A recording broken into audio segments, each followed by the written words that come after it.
Hello friends, this is Tanya. So welcome back to my channel Tanya talks and reaction. तो फिर मैं आज हाजिर हूँ एक नई वीडियो के साथ जिसका टाइटल मैं आपको पढ़ के बताती हूँ।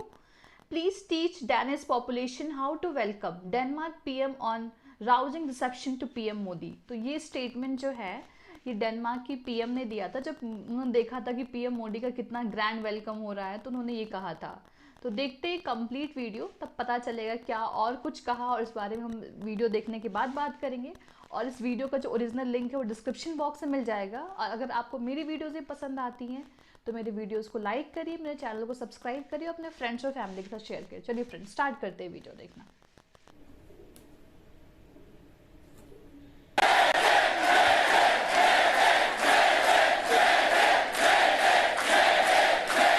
Yeah. Kindly stand up and kindly be quiet. Yep. उससे पहले, may I invite Prime Minister Ms. Mette Frederiksen to kindly address the gathering. Jai Hind.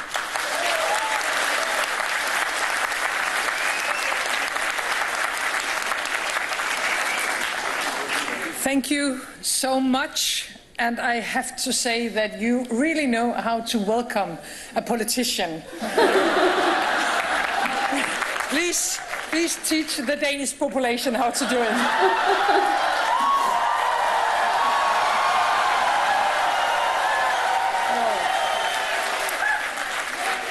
First of all, I would like to say it's a great pleasure to be here today with you. I am very honored that we are able to welcome you, my friend, Prime Minister Modi, to Denmark. Once again, welcome. And I am also very happy that we are with all of you this afternoon, because I think together today we show how strong ties we have, ties of friendship, of families, and all this is not least because of all of you. Thank you. Thank you to all Indians living in Denmark and working in Denmark, making a real positive contribution to the Danish society. Thank you, all of you.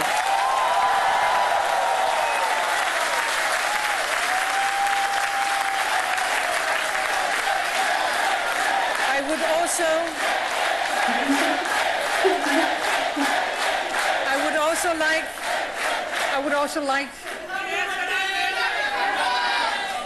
once again, please teach the Danish population. No, I would also like to thank all the Danes living in India. I think all of you who have changed society, but still carrying your own nation, your own culture and your own language by heart, that you link our two countries together every day in your life. You bring a part of India to Denmark and you connect us. We are grateful to that, and I hope that you are all happy about your life in Denmark. Yes. I would also like to say that now, 2 years ago, Prime Minister Modi and I agreed on a green strategic partnership between India and Denmark, the first of its kind for both of our countries. It is quite amazing for a small country like ours, Denmark, that we are the first country to have a green strategic partnership with the great India.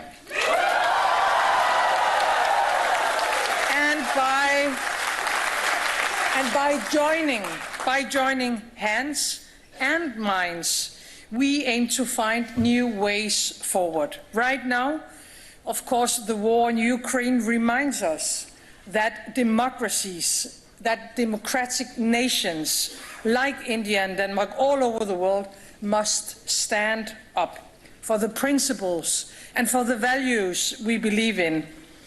And we also need to stand very closely together when it comes to combat the climate crisis. Our green strategic partnership is a very important tool to do just that. Together we pave the way, India and Denmark, for green transition and for energy independence. Green growth, green jobs, new opportunities for all of us, a just future for all. We have already taken the first important steps, but the potential for India and Denmark is huge. I truly hope and I truly believe that this partnership will bring us even closer together. So first of all, a very warm welcome to Denmark. Thank you for allowing me to participate this afternoon, and please allow me now to introduce my friend, Prime Minister Modi. Hello friends, तो video हुआ ख़त्म। तो हमने देखा इस complete video में कि जो डेनमार्क की पीएम थी, जो वहाँ पे जो इंडियन पॉपुलेशन जो डेनमार्क में रहती है, उनसे रिक्वेस्ट कर रही कि जो वहाँ की नेटिव पॉपुलेशन डेनिश लोग, तो उनको भी सिखाया है कि कैसे वेलकम करते हैं किसी पॉलिटिशियन का। असल में बहुत अमेज्ड है, क्योंकि भाई वो लोग कितने दिन से तो वहीं रहते हैं भाई। अब तो बहुत सारे लोगों ने सिटीजनशिप भी ले ली होगी, बहुत सारे लोग कई दिन से इंडिया भी नहीं गए होंगे, फिर भी जिस तरह से उन्होंने वेलकम किया नरेंद्र मोदी का, हमारे पीएम का, तो वो बहुत अमेज्ड है कि मतलब ये भी एक तरीका हो सकता है पॉलिटिशियन को। उन्होंने ऐसा देखा तो नहीं, वो बहुत सरप्राइज हुए इस तरह की चीज़ों को देख के। और ये मोदी जी के साथ है भी, क्योंकि वो जहाँ भी जाते हैं उनका इंडियन डायस्पोरा उनसे बहुत है। मैं कहती हूँ ना, मुझे लगता है जितना अपने कंट्री में लोग उनसे हैप्पी नहीं होते, उतना जब वो बाहर जाते हैं तो वहाँ पे लोग उनसे बहुत ज़्यादा हैप्पी होते हैं, क्योंकि इनके आने से जो भी नेटिव इंडियंस हैं, जो डिफरेंट डिफरेंट कंट्रीज़ में रह रहे हैं, जो भी इंडियन ओरिजिन के लोग हैं, उनकी रिस्पेक्ट बढ़ गई है, उनका ऑरा बढ़ गया है, क्योंकि पीएम मोदी के आने से। क्योंकि उनको पता है जी वर्ल्ड लीडर के रूप में फेमस हो गए हैं, तो जब वर्ल्ड लीडर के फेमस में, तो वो प्राउडली कहते हैं कि आई एम फ्रॉम इंडिया। तो ये चीज़ जब लोगों को उससे उनको रिस्पेक्ट मिल रही है, उनको एक पॉजिटिव रूप में देखा जा रहा है, तो ये चीज़ के लिए जो इंडियन ओरिजिन के लोग हैं, जो विदेशों में रह रहे हैं, वो बहुत ग्रेटफुल होते हैं। तो जब भी पीएम मोदी चाहते हैं, वो उनका बहुत ग्रैंड वेलकम करते हैं, चाहे वो कोई भी कंट्री में जाए, किसी भी तरह की विजिट में जाए। बर्लिन भी गए थे, हमने देखा था इंडियन डायस्पोरा उनसे मिलके कितना खुश था, और सब लोग। अब वही चीज़ डेनमार्क में हुआ।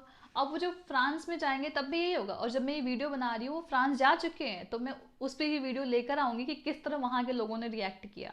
तो ये काफ़ी मतलब एक अच्छी बात है हमारे मतलब पीएम के लिए, उनको इतनी रिस्पेक्ट मिल रही है। और डेनमार्क की पीएम बहुत उनकी बात से लगा कि she has a good sense of humour, और उनको रिस्पेक्ट करना पॉलिटिशियंस की, कंट्री की बहुत अच्छे से आती है। क्योंकि उन्होंने एक स्टेटमेंट दिया है कि ये बहुत सौभाग्य की बात है कि डेनमार्क जैसे छोटे कंट्री को एक इंडिया से बड़े कंट्री के साथ ग्रीन पार्टनरशिप करने का मौका मिल रहा है। जैसा कि मैंने पहले ही बताया था कि जो नॉर्डिक समिट है बेसिकली ग्रीन इन्वायरमेंट पे, क्लीन वर्ल्ड को क्लीन करना, रिन्यूएबल सोर्स ऑफ एनर्जी। क्योंकि ये जितने भी नॉर्डिक कंट्रीज होते हैं, इनके पास बहुत सारा रिच रिसोर्सेज है, तो इंडिया इनके साथ कोऑर्डिनेट करेगा कि कैसे हम और ग्रीनरी की तरफ ध्यान दे सकते हैं, कैसे हम और जो रिन्यूएबल रिसोर्सेज उसको पुश कर सकते हैं, उसके यूज को पुश कर सकते हैं, ताकि हम एग्जॉस्टेबल रिसोर्सेज को बचा सकें। तो ये सारी चीज़ों के बाद में, और जो यूक्रेन और रशिया वाला मैटर है, इस पे भी जो डेनमार्क की पीएम थे, उन्होंने कहा मोदी जी से कि आप अपना इन्फ्लुएंस यूज कर सकते हैं, क्योंकि सबको पता आज के टाइम पे कि इंडिया का बहुत इन्फ्लुएंस है रशिया पे और रशियन पीपल पे भी, क्योंकि इंडिया और रशिया के लोग के सेंटिमेंट्स कनेक्टेड है। ये मैंने देखा भी है कि जितना एक अमेरिकन एक इंडियन से कनेक्ट नहीं होता, उतना एक रशियन एक इंडियन से कनेक्ट होता है। जबकि लैंग्वेज इश्यू भी है, लैंग्वेज बैरियर भी, तब भी एक कनेक्शन है। वो कहते हैं हार्ट टू हार्ट कनेक्शन वाला सीन हो जाता है। तो वो जो पीएम मोदी जहाँ भी जा रहे हैं, लोग उनसे रिक्वेस्ट कर रहे हैं कि आप इस वॉर को स्टॉप करिए, या आप पुतिन से बात करिए, या आप रशिया पे इतना इन्फ्लुएंस यूज करिए। सेम चीज़ डेनमार्क की पीएम ने भी कहा कि आप अपना इन्फ्लुएंस यूज करिए। तो लेकिन इंडिया अभी तक तो अपने स्टांस पे न्यूट्रल है। इंडिया ऑब्वियसली वॉर चाहता है कि वॉर रुक जाए, सब कुछ चारों तरफ शांति हो जाए, पर वो किसी एक नेशन को कंडेम नहीं करेगा।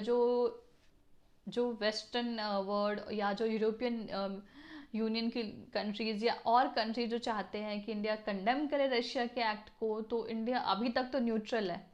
और इंडिया अपने स्टांस से फर्म है कि हाँ, इंडिया का पॉलिसी ये है कि we want war to be stop, ठीक है, लेकिन वो कंडेम नहीं करा रशिया को।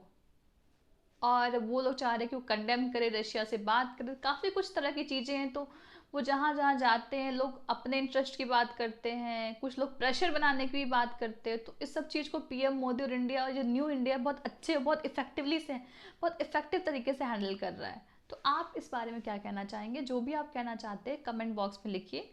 और अगर मेरी वीडियो अच्छी लगती है तो मेरी वीडियोस को लाइक करिए, मेरे चैनल को सब्सक्राइब करिए और शेयर करिए फ्रेंड्स और फैमिली के साथ। तो मिलते हैं फ्रेंड्स नेक्स्ट वीडियो में, तब तक के लिए बाय, टेक केयर।